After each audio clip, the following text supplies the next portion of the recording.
अस्सलाम वालेकुम ख़वातीनो हज़रात, मैं हूँ आज़िब और आप मेरा यूट्यूब चैनल देख रहे हैं हक बात। ख़वातीनो हज़रात, जो हमारे एक वज़ीर दाखिला हैं, वज़ीर दाखिला जनाब राना सनाउल्लाह साहब, उन्होंने आज हामिद मीर साहब के प्रोग्राम में यही बात दोबारा कही है कि इलेक्शन वक्त पे नहीं हो सकते, यानी 30 अप्रैल के पंजाब के इलेक्शन आप भूल जाएं, कभी भी नहीं हो सकते।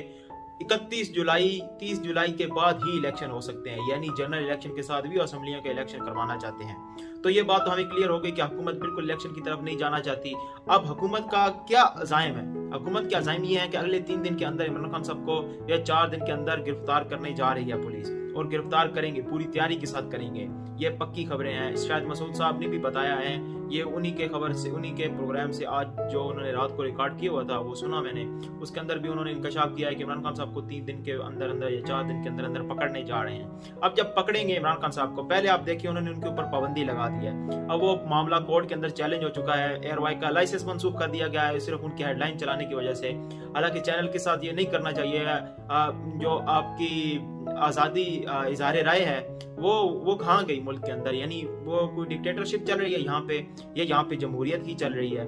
लेकिन देखना चाहिए, कुछ चीज़ें ऐसी होती हैं जिसके बारे में आप अपने टीवी चैनल्स पे नहीं चला सकते, तो वो भी ध्यान रखना चाहिए। टीवी चैनल्स को कानून की खिलाफ वर्जी नहीं करनी चाहिए। जब एकदम पैमरा ने कह दिया है तो पैमरा का हुक्म मानना चाहिए था एयरवाई वालों को। दूसरी बात, इमरान खान साहब की अगर आवाज़ बंद कर देते हैं तो वो पहले ही अब पाकिस्तान के किसी टीवी चैनल को ना इंटरव्यू दे रहे हैं। वो दे रहे थे, जो जिन टीवी चैनल को इंटरव्यू वो भी सिलेक्टिव थे।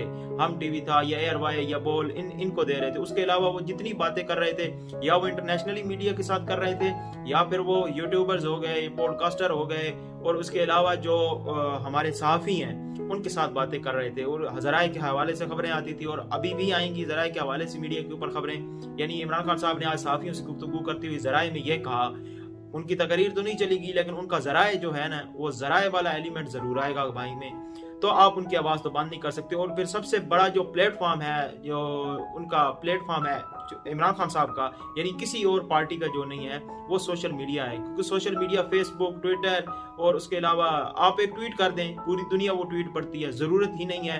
पाकिस्तान के अंदर कितने लोगों के पास होगा? 10 करोड़, 10 करोड़, 12 करोड़ लोगों के पास कम से कम तो मोबाइल और इंटरनेट मौजूद होगा। या 10 करोड़ ना भी कर लें तो 5 करोड़ के पास तो होगा ही होगा।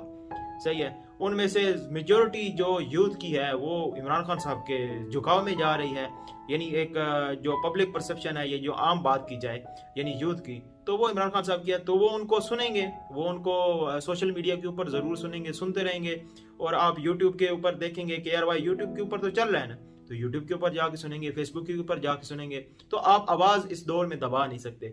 दूसरी बात यह है कि अगर सवाल ये है कि इमरान खान साहब को पकड़ने के बाद हमारे हेल्थ इश्यूज, हमारे एजुकेशन इशू, सबसे बड़ा हमारा इकानमी का इशू, फिर उसके बाद हमारे जो फॉरेन रिजर्व खत्म हो गए वो है, हमारे करप्शन, हमारे इदारे, ये अदालतें, इंसाफ का निज़ाम, अगर ये सब कुछ ठीक हो सकता है इमरान खान साहब का, क्योंकि 3 साल के अंदर उन्होंने बर्बाद करके रख दिया मुल्क। जो मुल्क इतनी स्पीड के साथ जा रहा था कि दुबई आज से 3 साल पहले दुबई ये चीज़ ही नहीं थी। यानी हम यूरोप को भी क्रॉस कर चुके थे, ये कहना है हम, ये जो पहले पार्टीज रही हैं।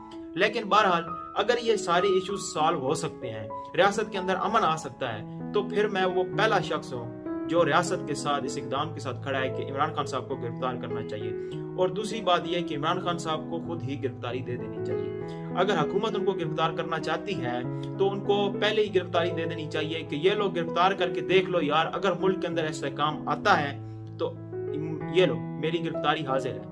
और कानून और हुक्मरानी की वैसे भी इमरान खान साहब बहुत ज़्यादा बात करते हैं, तो उनको मिसाल बनना चाहिए कानून और हुक्मरानी के लिए। फिर दूसरी बात, IMF कह रहा है कि मुल्क के अंदर आप सियासी इस्तेहकाम लाएं। जब तक आप सियासी इस्तेहकाम नहीं लाएंगे उस वक्त तक डील, यानी तमाम शर्तों के साथ साथ एक सियासी इस्तेहकाम की भी शर्त है। और उन्होंने कहा था कि इमरान खान साहब से भी हम श्योरिटी दिलवाएं।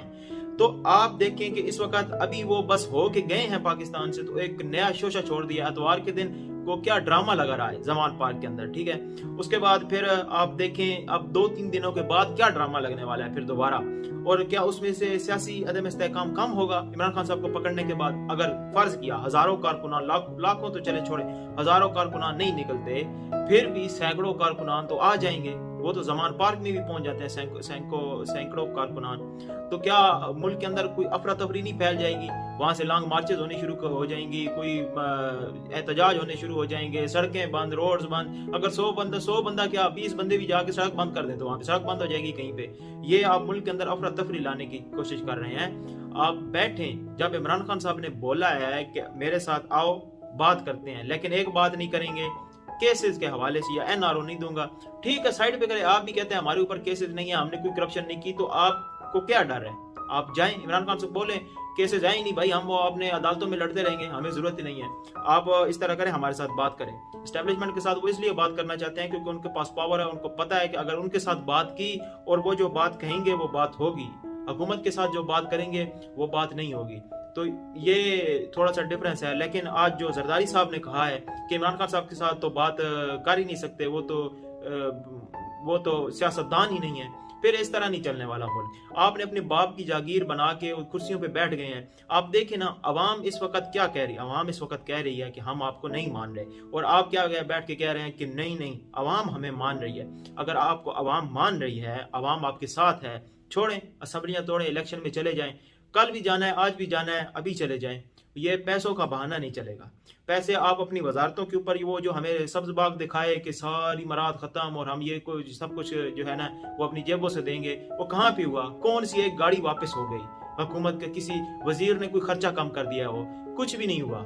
हमें तो नहीं नजर आया कहीं पे भी, शाखर्चियां वही चल रही हैं। और मुझे ये समझ नहीं आती कि पिछले 75 सालों से लेके जितने भी पार्लियामेंट के अंदर ये बंदे बैठे हैं, इनकी फैक्ट्रियां क्यों नहीं बंद होती? क्यों इनकी फैक्ट्रियों को लॉस नहीं आता? क्या आम पाकिस्तानी बेचारा या जो बाहर से इन्वेस्टर आता है उसी की फैक्ट्री क्यों बंद होती है? जब भी क्राइसिस आता है वो अपनी फैक्ट्री बंद कर देता है क्योंकि वो खसारे में जाना शुरू हो जाता है। ये कोकोमो, ये एयर ब्लू, ये चीजें क्यों नहीं बंद होती? इनके ऊपर क्यों नहीं असर होता? ये शुगर मिल, ये रमजान शुगर्स मिल हो गए, इत्तफाक फाउंड्री हो गई, ये चीजें ये मुझे नहीं समझ आती। इसके पीछे क्या मंतक है? क्या इसके पीछे मसला क्या है? या ऐसी कौन सी इनके पास जंतर मंतर है जिससे ये अपने बिजनेस को बढ़ाए से बढ़ाए जा रहे हैं? लेकिन पाकिस्तान के अंदर आने वाला इन्वेस्टर, पाकिस्तान के अंदर पाकिस्तानी जिसने इन्वेस्ट किया हुआ, जो बिजनेस कर रहा है, उस बेचारे का बिजनेस नीचे से नीचे जा रहा है, लेकिन इनका बिजनेस वहां से वहां पे खड़ा है और ऊपर से ऊपर ही जा रहा है। ये सिस्टम के अंदर कुछ जोड़ है और ये सिस्टम इस वक्त टूट रहा है। वो शायद मसूद साहब तकरीबन आज से 2 साल पहले से वो ये कह रहे थे कि सिस्टम टूटेगा और सिस्टम टूटता हुआ नजर आएगा, जाता हुआ नजर आएगा। तो ये सिस्टम जा रहा है और यहाँ से ही नए पाकिस्तान यानी हकीकी पाकिस्तान बनने की दौड़ शुरू हो गई। चाहे वो नून लीग शुरू करे, पीपल्स पार्टी शुरू करे या पीटीआई, लेकिन यहाँ से अब एक डिजिटलाइज दौर शुरू होगा। पाकिस्तान का हकीकी तौर पे तरक्की का सफर शुरू होगा, क्योंकि यहाँ पे आके अब एक एंड गेम हो गई है। अब इससे आगे कुछ नहीं पता, जो होना था बिल्कुल अंजाम तक पहुंच गए हैं। इससे आगे कुछ भी नहीं, आगे खाई है, खाई में गिर जाएंगे, फिर उठेंगे, खाई की दूसरी तरफ से फिर जाएंगे, क्योंकि पीछे फिर मुड़ने का रास्ता नहीं होगा, क्योंकि एक मर्तबा खाई में गिर चुके हैं, अब वापस नहीं मुड़ेंगे। मुझे पता है कि खाई है, अब पीछे जाएंगे तो खाई के अंदर गिर जाएंगे। इसलिए आगे चलेंगे, मुल्क तरक्की की तरफ जाएगा, चाहे कोई भी गवर्नमेंट आ जाए। हमें 1-2 साल बड़ी मुश्किलों से गुजारने पड़ेंगे, जो भी गवर्नमेंट आएगी, और हम तैयार हैं उस गवर्नमेंट के साथ। लेकिन कम से कम एक अवाम का मैंडेट लेके गवर्नमेंट जरूर आए, और नहीं तो फिर डिक्टेटरशिप आ जाए। मैं तो खुद वैसे जमहूरियत पसंद नहीं कहता खुद को, या जमहूरियत के साथ इस तरह की जमहूरियत चलनी ही नहीं चाहिए। लेकिन मैं जब स्टैट्स देखता हूँ या इकोनॉमी की सूरत हाल देखता हूँ डिक्टेटर के दौर में, तो मैं देखता हूँ कि डिक्टेटर्स ने जो हमारी मईशत का या जो हमारे पाकिस्तान को मजबूत किया है, वो जमहूरियत इन पिछले 50 सालों में नहीं कर सकी। ये जो 35 साल इन्होंने लगाए जमहूरियत के अंदर, ये नहीं हो सका। डिक्टेटरशिप ने हमेशा डिसिप्लिन के साथ गवर्नेंस की है और मुल्क को ऊपर लेके गए हैं। और ये जमहूरियत, वो जो परवेज मुशर्रफ कहाँ पे लेके गया मुल्क को, वहां से गिराने में यूं गिरा दिया इन्होंने, जमहूरियत वालों ने। तो जमहूरियत हमारे मुल्क को, मैं तो कहता हूँ, सूट करती नहीं। लेकिन क्या करें, अब दुनिया में जमहूरियत चलती है, और अगर जमहूरियत पाकिस्तान के अंदर नहीं चलाई गई तो पाकिस्तान तबाह बर्बाद हो जाएगा, दुनिया पाबंदियां लगा देगी। इसलिए आप तमाम के तमाम इन सियासी कायदीन को बैठ के कुछ कंसेंसस करने पड़ेंगे, तो कुछ हल निकालना पड़ेगा। इस तरह नहीं हो सकता कि अदालतें अपने फड्डों में पड़ी हुई हों, सियासी अपने फड्डों में पड़ी हुई हों, और बीच में कुछ ऐसा झोल आ जाए کہ اچانک آپ کو بجلی بند ہو اور جب آئے تو آواز آئے میرے عزیز ہم وطنوں۔ انشاءاللہ ملیں گے اگلی ویڈیو میں، تب تک کے لیے اللہ حافظ۔